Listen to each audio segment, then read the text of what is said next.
உனக்கு ஆடவும் தெரியல, ஓரமா உக்காடுறான்னா கேட்கவும் மாட்டேங்கிற, டீம்ல தண்டத்துக்குன்னு ஒருத்தங்கிற மாதிரியான மனநிலையில தான் நாம் தமிழரின் தற்குறி தம்பிகள்லாம் இன்னைக்கு தேதிக்கு இருக்கிறானுங்க. ஏன்னா அண்ணன் அந்த பக்கம் அடிக்கிற பல்ட்டிக்கெல்லாம் அவனுங்களால முட்டு கொடுத்து மாள முடியல. இப்பதான், அதாவது இன்னைக்கு தான் அண்ணனின் ஆபாச பேச்சுகளுக்கு உண்டான எதிர்வினையிலிருந்து அவரை ஒரு மாதிரி அணைகட்டி நின்று காப்பாத்தினானுங்க. அவ்வளவுதான், அண்ணன் இன்னைக்கே திரும்பவும் ஆரம்பிச்சிட்டாரு. யாரடா காப்பாத்துறது? நான் திண்ணையை பிடிச்சிக்கிட்டு நடக்கும்போது நீங்கெல்லாம் ஏன் சுடர்மணி ஜட்டியை பிடிச்சிக்கிட்டு நடந்தவனுங்க, நீங்க என்ன காப்பாத்துறீங்களா? போங்கடா அடேன்னு அண்ணன் அடுத்த பிட்டை போட்டு விட்டாரு. தன் பாதுகாப்புக்காக தன்னை சுத்தி நின்றுகிட்டு இருந்த தம்பிகளோட சூத்துலயே 4 மிதி நச்சுன்னு மிதிச்சு விரட்டி விட்டுருக்கிறாரு. நீங்கெல்லாம் என்ன காப்பாத்துறீங்களா? வெளுத்து விடுவோம் பாத்துக்கங்கன்னு அண்ணன் அடுத்த பிட்டை போட்டுக்கிறாரு. அதாவது அந்த அம்மா நடிகை விஜயலட்சுமிய அவ ஒரு பாலியல் தொழிலாளி, அதுக்குண்டான ஆதாரமெல்லாம் என்கிட்ட இருக்குது, வேணும்னா பாக்குறீங்களா அப்படிங்கிற மாதிரி அடுத்த கதையை ஆரம்பிச்சு விட்டுருக்கிறாரு. இதுக்கு தம்பிகள் எப்படி முட்டு கொடுப்பானுங்கன்றதான் யாருக்குமே தெரியாத ஒன்றா இருக்குது. அதனால தான் நான் ஏற்கனவே சொன்னேன், உனக்கு ஆடவும் தெரியல, ஓரமாக உக்காருன்னா கேட்கவும் மாட்டேங்கிற, எதுக்கு தான் டீமில் இருக்கிறியோன்றது தான் ஒரு மாதிரி யதார்த்தமான நிலைமை. ஏன்னா அண்ணனுக்கு ஆட தெரிஞ்சா ஒரு ப்ரெஸ் மீட்டில் பப்ளிக்காக பப்பரப்பேன்னு இன்னொரு பொண்ணை, இது நாள் வரைக்கும் தனக்கு எந்த சம்மந்தமும் இல்லைன்னு சொல்லிக்கிட்டு இருந்த ஒரு பொண்ணை பற்றி இப்படியே ஒரு பாலியல் தொழிலாளி, அதுக்குண்டான ஆதாரம்லாம் என்கிட்ட இருக்குது, பார்க்குறீங்களான்னு கேட்பாரா? என்னத்தை சொல்கிறது? அந்த அம்மா அந்த காலத்தில் ஒரு பாலியல் தொழிலாளியா இல்லையாங்கிறது வேற விஷயம். ஆனால் நொன்ன அதை எதுக்காக இப்போ நம்மகிட்ட சொல்லிக்கிட்டு இருக்கிறாரு? ஒரு ப்ரெஸ் மீட்டின் வழியாக ஊர் உலகத்துக்கே அதை எதுக்கு ஒரு ஒப்பாரி மாதிரி வச்சுக்கிட்டு இருக்கிறாருங்கிறது தான் இதில் இருக்கிற இன்ட்ரெஸ்டிங்கான கேள்வியை. ஏன்னா அதை தெரிஞ்சு இப்போ நாமெல்லாம் என்ன பண்ண போகிறோம்? நாளை மறுநாள்லாம் அண்ணனுக்கு ஆதரவாக கோர்ட்டில் போய் சாட்சி சொல்ல போகிறோமா? ஆமாமா அந்த அம்மா ஒரு பாலியல் தொழிலாளி தான் நாமெல்லாம் அண்ணனுக்கு ஆதரவாக நிற்க போகிறோமா? என்ன ஒரு கூந்தலும் கிடையாது தானே. ஆக்சுவலாக இதை எங்கே சொல்லணுமோ அங்கே தான் சொல்லணும். கோர்ட்டில் சொல்லி ஜட்ஜையாவை கன்வின்ஸ் பண்ணால் அண்ணனை இந்த கேஸில் இருந்து அவங்க ரிலீஸ் பண்ணி விட்ருவாங்க. ஸோ நொன்னனுக்கு எதை எங்கே பேசணும்னு தெரியலை, என்ன பண்ணணும்னு தெரியலை, என்னத்தை சொல்கிறது? அது மட்டும் இல்லாமல் நொன்னனோட ஒட்டுமொத்த நடவடிக்கைகளையும் எடுத்து பார்த்தீங்கன்னா, குறிப்பாக இந்த விஜயலட்சுமி சம்பந்தமான சமீபத்திய நொன்னனின் பேச்சுக்கள் செயல்கள் எல்லாத்தையுமே எடுத்து பார்த்தீங்கன்னா, எல்லாத்தையும் நொன்ன ஒரு மாதிரி திட்டமிட்டே தான் பண்ணுறாரு.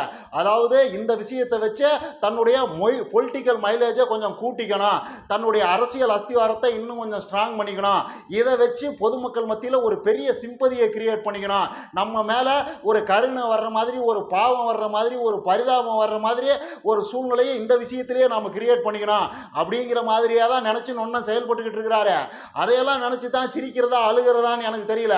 ஏன்னா நொன்னை இப்படி திரும்ப திரும்ப பேசும்போது பொதுமக்கள் மத்தியில் நொன்ன மேலே கருணை பரிதாபம் எல்லாம் ஒரு கூந்தலும் வராது, கடுப்பு தான் ஆகும். உண்மையிலேயே தமிழ்நாட்டு மக்கள் நொன்ன மேலே கொஞ்சமாவது பரிதாபப்படணும்னா என்ன பண்ணணும்னா அமைதியாக இருக்கணும்.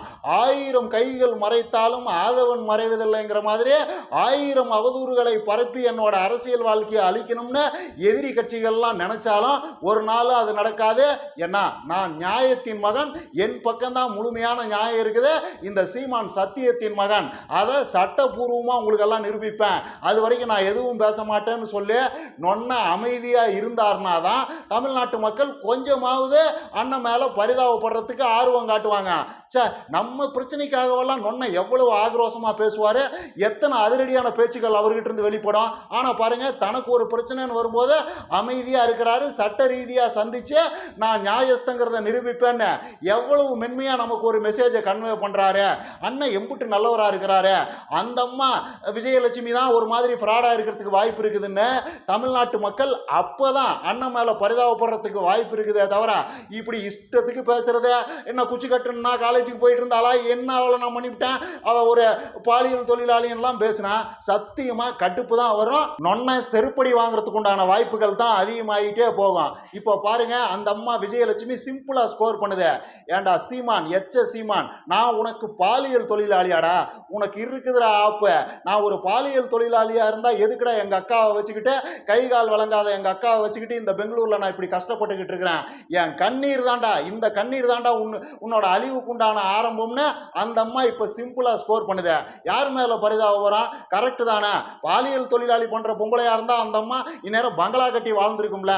ஏன் பாவம் அக்காவை வச்சுக்கிட்டு அவ்வளவு கஷ்டப்படுது?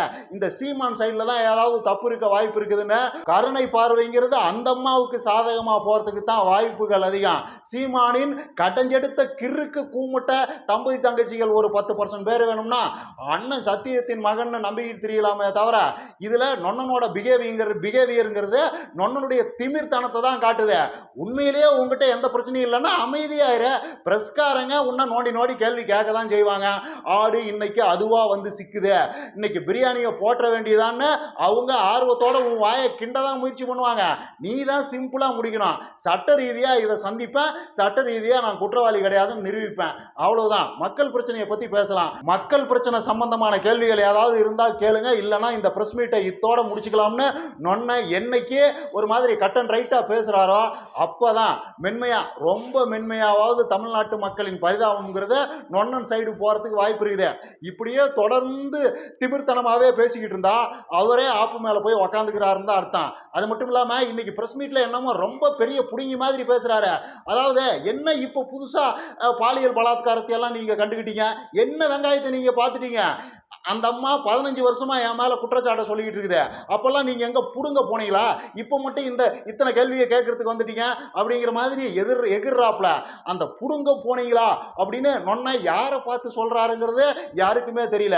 எதிர்த்தாப்புல நின்றுகிட்டு இருந்த பத்திரிகையாளர்களை பார்த்தா, இல்ல நொன்னனின் எதிரி கட்சியான திமுக காரங்களை பார்த்தா, இல்ல நொன்னனின் பித்தலாட்டங்களுக்கு எதிராக தொடர்ச்சியா பேசுற நம்மள மாதிரியான ஆட்களை பார்த்தா தெரியல. எது எப்படி இருந்தாலும் நொன்ன யாரை சொல்லி இருந்தாலும் நொன்னனுக்கு நான் சொல்ற பதில் என்னன்னா, அது உங்க பிரச்சனை. நீங்க தான் உக்காந்து ஒன்னொன்னா புடுங்கிட்டு இருக்கணும். உங்களுக்காக நாங்க வந்தெல்லாம் புடுங்க முடியாது. அது மட்டும் இல்லாம உங்களோட குடியை கெடுக்கிற கொடூரமான அரசியலை இந்த மண்ணிலிருந்து வேரோட புடுங்கி எறியறதுக்காக தான் நாங்கெல்லாம் இருக்கிறோம். நாங்க எங்க சைட்ல கரெக்டா தான் புடுங்கிட்டு இருக்கிறோம். நீங்க போய் புடுங்குங்க. உங்களுக்காக ஊர் உலகமே வந்து உக்காந்து புடுங்கிட்டு இருக்குமா என்ன? என்னென்ன பேச்சு இதெல்லாம்? அதாவதுடா அப்பாவி தற்கூரிய ஆம குஞ்சுகளா, உங்க நொன்னனோட அரசியல் அறிவுங்கிறதே அவ்வளவுதான். பிராக்டிக்கலாலாம் உங்க நொன்னனால எதையும் கிழிக்க முடியாது. எந்த அடிப்படை அரசியல் அறிவும் கிடையாதுடா. உங்க நொன்னனை லைட்டா தூண்டி விட்டீங்கன்னா, லைட்டா டெம்ப் பண்ணி விட்டீங்கன்னா இப்படித்தான் வாய்க்கு வந்ததை பேசிக்கிட்டு இருப்பாப்புல. அப்புறம் அவரே உட்காந்து அந்த கட்சியில் அவன் அதை பண்ணலையா, இந்த கட்சியில் அவன் அதை பண்ணலையா, இதை பத்தி கேட்கறதுக்கு அவனுக்கு என்ன யோக்கியது இருக்குது, இவனுக்கு என்ன யோக்கியது இருக்குதுன்னு எதையாவது பேசிக்கிட்டு இருப்பாப்புல. அதாவது ஒரு கடைஞ்செடுத்த திட்டமிட்ட ஃப்ராடை சிம்பிளா காலி பண்ணோம்னா அவனை லைட்டா பதட்டப்பட வைக்கணும். அவ்வளவுதான். 6 மாசத்துல அவனா அம்பலப்பட்டுருவான். அவனால ஒண்ணும் முடியாதுங்கிறத ஊர் உலகத்துக்கு அவனே ஒரு மாதிரி ஒப்புதல் வாக்குமூலம் கொடுத்துருவான். உங்க நொன்ன சீமான்லாம் அந்த கேட்டகரி தான். உங்க நொன்னனோட அரசியல் அறிவுங்கிறதுக்கு 2 டயலாக்குகள் தான் உதாரணமே. அது போதும். அதுக்கப்புறமும் ஒருத்தன் சீமானை ஆதரிக்கிறான்னா அவனுங்களை பத்தியெல்லாம் சொல்றதுக்கு ஒண்ணுமே இல்லை. மண்டையில ஒண்ணுமே இல்லாத மண்ணு மட்டுமே இருக்கிற மடச்சாம்பிராணிகள், எதுக்காவாத தெண்டங்கள்னு அர்த்தம். அதாவது ஈழத்துல பிரபாகரன் இருந்த இடத்தில் சீமான் இருந்திருந்தால் என் தமிழ் பெண்களை எப்படி நீ கற்பழிச்சு கொலை பண்ணனியோ அதே மாதிரி உன் சிங்கள இன பெண்களை கற்பழிச்சு கொலை பண்ணுவேன்னு நொன்னம் பேசினார்ல, அவ்வளவு தாண்டா உங்க நொன்னனோட அறிவை. அரசியல் புரிதல்ங்கிறதே அதுதான். ஒரு பாலியல் வன்முறைக்கு இன்னொரு பாலியல் வன்முறை தான் தீர்வுன்னு நம்புறது தான் உங்க நொன்னனுக்கு தெரிஞ்ச அரசியலை. அவ்வளவுதான். இங்க பச்சை மட்டையை வச்சு வெளுப்பேன், அதை பண்ணுவேன், இதை பண்ணுவேன்னு சொல்றது எல்லாமே அந்த அடிப்படையிலிருந்து வர்றது தான். அதே மாதிரி குஜராத் மாநிலத்திலே நரேந்திர மோடி அவர்கள் தன்னுடைய மாநிலத்தை முதன்மை மாநிலமாக மாற்றி இலவசத்தை ஒழித்து அந்த மாநிலத்தை கடனில் இருந்து மீட்டு 1.5 லட்சம் கோடி ரூபாய் கடனை அடைத்து கூடுதலாக ஒரு 1.5 லட்சம் கோடியை உலக வங்கியில டெபாசிட் பண்ணியிருக்கிறாரு அப்படின்னு பேசினார்ல. அவ்வளவுதான். உங்க நொன்னனோட அரசியல் அறிவு, பொருளாதார அறிவு, எல்லா வெங்காயமும் அதுதான். இப்படிப்பட்ட கொடூரமான கிறுக்கு கோமாளி கிட்ட அரசியல் அதிகாரம் கிடைச்சா அப்புறம் நம்மெல்லாம் என்னடா ஆகுறது? எங்க அண்ணனை ஆதரிங்க, எங்க அண்ணனை ஆதரிங்கன்றீங்களே, உங்க அண்ணனை ஆதரிச்சா அப்புறம் இப்படிதான் வந்து நிற்கும். இப்ப திடீர்னு அந்த அம்மா பாலியல் தொழிலாளி ஆன மாதிரியே நாமெல்லாம் என்னைக்கு பாலியல் தொழிலாளர்களா மாற போறோம்னு தெரியல. கூச்சப்படாம சொல்லுவாரு அவங்க நொன்ன கூமுட்ட தற்குறி முண்டாங்களா. இதுல இருக்கிற இன்னொரு இன்ட்ரெஸ்டிங்கான விஷயத்தையும் சொல்லணும். அதாவது நொன்ன இப்படி பப்புறப்பேன்னு அந்த அம்மா ஒரு பாலியல் தொழிலாளி, அதுக்குண்டான ஆதாரம் எல்லாம் என்கிட்ட இருக்குதுன்னு ஒரு மாதிரி ஒப்புதல் வாக்குமூலம் கொடுக்குறாரு இல்லையா? இதை வச்சுக்கிட்டே ஏகப்பட்ட கேள்விகளை கேட்கலாம். அந்த அம்மா ஒரு பாலியல் தொழிலாளின்னு உனக்கு எப்படி தெரியும்? அதுவும் ஆதாரம் வேற இருக்குதுங்கிறிய. உங்ககிட்ட அந்த ஆதாரம் எப்படி வந்தது? நீ என்ன அன்னைக்கு தேதிக்கு விபச்சார தடுப்பு பிரிவுல ஏதாவது பெரிய போஸ்டிங்ல பெரிய ஆபீசரா இருந்தியா? நீ ரெய்டுக்கு போகும்போது அந்த அம்மா பாலியல் தொழில் பண்ணிட்டு இருந்துச்சு, அப்ப அது உங்ககிட்ட கையும் களவுமா சிக்கிச்சா? அதோட வீடியோ ஆடியோ ஆதாரம் ஏதாவது உங்ககிட்ட இருக்குதா? இல்ல வேற ஏதாவது வகையான ஆதாரத்தை நீ எதுவும் சேமிச்சு வச்சிருக்கிறியா? என்னனே கதை உன் கதை? அப்படியே உங்ககிட்ட ஆதாரம் எதுவும் இருந்திருந்தா, அப்படியே நீ அன்னைக்கு அந்த டிபார்ட்மெண்ட்ல பெரிய ஆபீசராகவே இருந்திருந்தாலும் அந்த ஆதாரத்தை நீ உன் டிபார்ட்மெண்ட்ல எல்லாம் கொடுத்துருக்கணும். ஏன் இது நாள் வரைக்கும் யாருக்கிட்டையுமே கொடுக்காம பர்சனலா உன் கட்டுப்பாட்டிலேயே வச்சிருக்கிற? அப்பப்போ அந்த ஆதாரத்தை காட்டி அந்த அம்மாவை மிரட்டி நீ பிசிக்கலா காரியம் சாதிச்சுக்கிட்டியா? அது அயோக்கியத்தனம் இல்லையா? அப்படி பார்த்தாலும் நீ அயோக்கியன்னு தானே வருது. என்னனே இது கதைன்னு கூட கேட்கலாம். ஆக்சுவலா அண்ணா அன்னைக்கு ஆபீசரா இருந்திருக்கவெல்லாம் வாய்ப்பு இல்லை. ஏன்னா நொன்னா அன்னைக்கு தேதிக்கு கோயில் வாசல்ல தேங்காய் பொறுக்கிட்டு இருந்தாருன்றதுதான் ஊர் உலகத்துக்கே தெரியுமே. ஸோ அதை ஒரு ஓரமா தள்ளி வச்சுட்டு இப்படி கூட கேட்கலாம், ஒரு பாலியல் தொழிலாளியோட உனக்கு என்ன சகவாச கூந்தல் வேண்டி கிடக்குது? அதுவும் ஒரு பாலியல் தொழிலாளிக்கு மாசம் 50,000 மேனிக்கு பல மாதங்கள் பணம் கொடுத்ததா நீயே ஒப்புதல் வாக்குமூலம் வேற கொடுத்துருக்கிற. அந்த அளவுக்கு நீ என்ன கருணை கடவுளா, பாரி வல்லலா? என்னனே கதை? எப்படி பார்த்தாலும் உன் பேச்சை எப்படி புரிஞ்சுக்கிட்டாலும் நீ ஒரு அயோக்கிய பயங்கிற மாதிரி தான் வருது. நீ ஒரு கடைஞ்செடுத்த ஃப்ராடுங்கிற மாதிரி தான் அர்த்தம் வருது. அதனால திரும்ப திரும்ப நீயே வாயை விட்டு மாட்டிக்காதனே பார்த்து ஏதாவது புத்திசாலித்தனமா நடந்துக்க முயற்சி பண்ணுங்க. அப்புறம் இந்த பீத்த சீமான், புது பேஷண்ட் விஜய் இவங்களுக்கு எதிராலாம் தொடர்ச்சியா நான் ரொம்ப கருணை கொடூரமா பேசுறேன் இல்லையா? இது சம்பந்தமா என் நண்பர்களே என்கிட்ட ஒரு மாதிரி ஆர்கியூ எல்லாம் பண்ணியிருக்கிறாங்க. என்னடா உன் அரசியல் புரிதல? புதுசா யாருமே வரக்கூடாதா? புதுசா வந்தா அவங்கள நீ ஆதரிக்கவே மாட்டியா? ஏற்கனவே இருக்கிறவங்க தான் ஆண்டுகிட்டே இருக்கணுமா? ஏற்கனவே இருக்கிறவங்களே தொடர்ச்சியா ஆண்டா இந்த மண்ணில் எப்படிடா புதுமையான புரட்சிகரமான மாற்றங்கள்லாம் வரும்?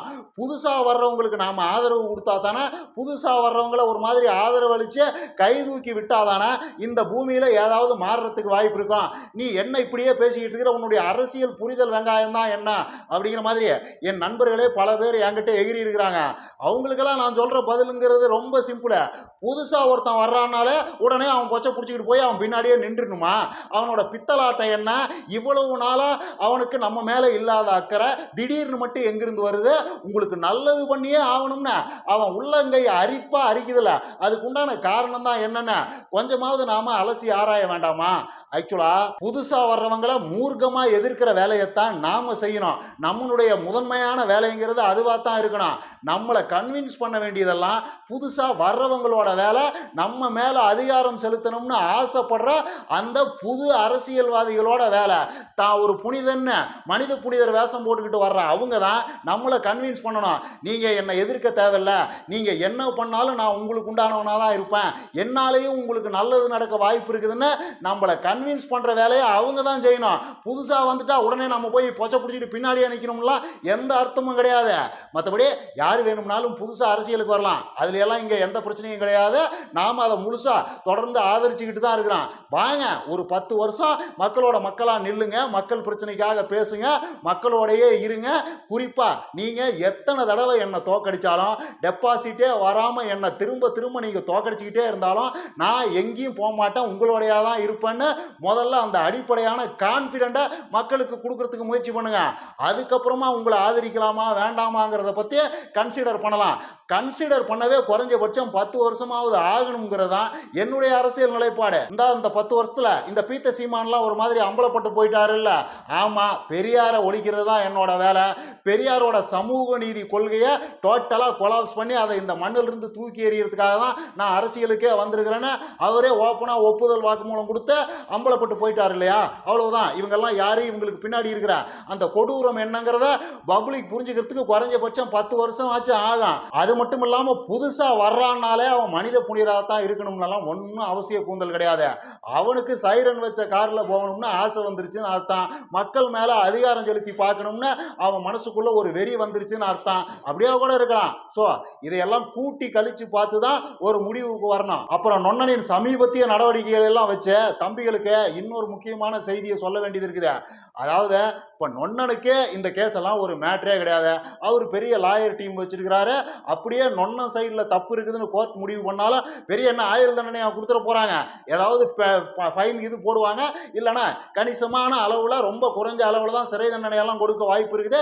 மேக்சிமம் நொண்ணனை இந்த கேஸ்ல இருந்து கோர்ட் ரிலீஸ் பண்ணி விடுறதுக்கு தான் வாய்ப்பு இருக்குது. அப்படி இருந்தும் நொண்ணை இப்படி அலறாரு. இதே நொண்ணை அந்த பக்கம் மேடையை போட்டு என்ன பேச்சு பேசுறாரு. அதாவது இந்த பீத்த தம்பிகளை எல்லாம் எதுக்குமே ஆகாத 10 பைசாவுக்கு பிரயோஜனம் இல்லாத வெத்து தற்குறி 1.25 கூமுட்ட தம்பிகளை உசுப்பேத்துறதுக்காக அவனுங்க அரிப்புக்கு அவனுங்களே சொரிஞ்சுக்கிடுங்கிறதுக்காக நொண்ணை என்னென்ன பீத்த பேச்செல்லாம் பேசுறாரு. இந்திக்காரனை பூரா நான் ஆட்சிக்கு வந்தேன்னா 6 மாசத்துல அடிச்சு விரட்டிடுவேன், அவன் மேல கஞ்சா கேஸ் போடு, இவன் மேல கொலை கேஸை போடு, இவன் மேல ரேப் கேஸை போடு, ஸ்டேஷன்ல வச்சு வெள்ளு தேடு, அவ்வளவுதான் 6 மாசத்துல அத்தனை இந்திக்காரனும் தமிழ்நாட்டை விட்டு ஓடி போயிடுவான்னு நொண்ண கொஞ்சம் கூட கூச்சப்படாம பேசுறாரு. இதெல்லாம் அயோக்கியத்தனம் இல்லையா? இதுதான் நீங்க புனிதம்னு நம்பிக்கிட்டு இருக்கிற அந்த தமிழ் தேசிய அரசியலா? ஏண்டா கூமுட்ட தற்கூரி முண்டங்களா, என்னடா நினைச்சுக்கிட்டு இதெல்லாம் உங்க நொண்ணம் பேசிக்கிட்டு இருக்கிறாரு. அவங்க பாவம் வயிற்று பிழைப்புக்காக இங்க வர்றாங்க. ஏதோ அங்க போனா ஒரு 500 1000 டெய்லியும் கிடைச்சா நம்ம குடும்பம் 3 வேளை பசி இல்லாம இருக்குங்கிற அந்த நம்பிக்கையில தான் அவங்க இங்க வர்றாங்க. அவங்களோட அதிகபட்ச ஆசையெல்லாம் என்னவா இருக்கும்னு நீங்க நினைச்சுக்கிட்டு இருக்கிறீங்க? நாம இங்கிருந்து அப்படியே கும்பலா போய் மொத்த தமிழ்நாட்டையும் பிடிச்சி நாம ஆளணும்னு நினைச்சு அவங்க எல்லாம் இங்க வந்துகிட்டு இருக்கிறாங்கன்னு நீங்க எல்லாம் ஏதாவது நினைச்சுக்கிட்டு இருக்கிறீங்களா? உங்க நொண்ண உங்ககிட்ட அப்படித்தான் சொல்லி கொடுத்துக்கிட்டு இருக்கிறாரு. ஆக்சுவலா அது உண்மை கிடையாது. அதிகபட்சமா அவங்களோட ஆசையெல்லாம் என்னவா இருக்கும்னா 5 வருஷமோ 10 வருஷமோ எவ்வளவு கஷ்டப்பட்டாலும் பரவாயில்ல, கஷ்டப்பட்டு ஏதாவது 4 காசை சம்பாரிச்சு நம்ம ஊர்ல ஒரு பொட்டி கடையாவது வச்சு பொழைச்சுக்கணும். அதாவது அவங்க சொந்த ஊர்ல போய் சின்னதா ஏதாவது ஒரு தொழில் பண்ணி அங்கேயே வாழணுங்கிறது தான் அவங்களோட அதிகபட்ச ஆசையாவே இருக்கும். இப்போ நம்ம ஆளுகளே மிடில் ஈஸ்டுக்கு போறாங்க, சிங்கப்பூர் போறாங்க, இன்னும் யூரோப்பியன் கண்ட்ரிஸ்க்கு போறாங்க, பல இடங்களுக்கு பிசிக்கல் ஒர்க்குக்கெல்லாம் போய்கிட்டு தான் இருக்கிறாங்க. அவங்களோட அதிகபட்ச எதிர்பார்ப்புங்கிறது என்னவா இருக்கும்னு நினைக்கிறீங்க? அமெரிக்காவை ஆட்டையை போட்டணும், அமெரிக்காவை நம்ம நாடாக்கிடணும்னு அவங்க எண்ணத்தோட தான் அங்கே போறாங்கன்னு நினைச்சிக்கிட்டு இருக்கிறீங்களா? அப்படி கிடையாது. அங்கே போகிறோம், 5 வருஷமோ 10 வருஷமோ கஷ்டப்பட்டு 4 காசை சம்பாரிச்சுக்கிட்டு நம்ம சொந்த ஊருக்கு போயிடுவோம். அங்கே போய் ஒரு அடிப்படை வசதியோட சொகுசா வாழ முயற்சி பண்ணுவோங்கிறது தான் அவங்களுடைய அதிகபட்ச ஆசையாகவே இருக்கும். அது அப்படியே நடக்குதா இல்லையாங்கிறது வேற விஷயம். ஆனால் பொதுவாக மைக்ரண்ட் ஒர்க்கர்ஸோடைய மனநிலைங்கிறது அதுதான். அதிகபட்சமாக ஒரு 10% மக்கள் வேணும்னா இங்கேயே தங்கி இருக்க வாய்ப்பு இருக்குது. இங்கேயே ஏதோ ஒரு தொழிலை பண்ணிக்கிட்டோ, ஏதோ ஒரு மாதிரி பணம் பண்ணுற வித்தையை கற்றுக்கிட்டோ இங்கேயே இருக்கணும்னு நினைக்கிறவங்க அதிகபட்சமாக ஒரு 10% இருக்கலாம். மற்ற அத்தனை பேரும் திரும்பி போக தான் நினைப்பாங்க. அடிப்படையான மைக்ரண்ட் ஒர்க்கர்ஸோடைய மனநிலைங்கிறது அதுதான். இதெல்லாம் எதுவுமே தெரியாமல், இன்ஃபேக்ட் இதெல்லாம் உங்கள் நொண்ணனுக்கு நல்லாவே தெரிஞ்சாலும் உங்களை எல்லாம் உசுப்பி விடணுங்கிறதுக்காக, குடியை கெடுக்கணுங்கிறதுக்காக தான் நொண்ணன் இந்த மாதிரி வெறி பிடிச்ச பேசையெல்லாம் பேசிக்கிட்டு இருக்கிறாரு. உங்க நொண்ணனுக்கு ஒரு பிரச்சனை வரும்போது இவர் எப்படி வெறி நாய் கடிச்ச மாதிரி கதறாருங்கிறதெல்லாம் கம்பேர் பண்ணி பார்த்து உங்க நொண்ணனோட பித்தலாட்டத்தை எல்லாம் புரிஞ்சுக்க முயற்சி பண்ணுங்க. அவ்வளவுதான். இன்னும் நிறைய பேசலாம். லைக் பண்ணுங்க, ஷேர் பண்ணுங்க, கமெண்ட் பண்ணுங்க, மறக்காம சப்ஸ்கிரைப் பண்ணிருங்க.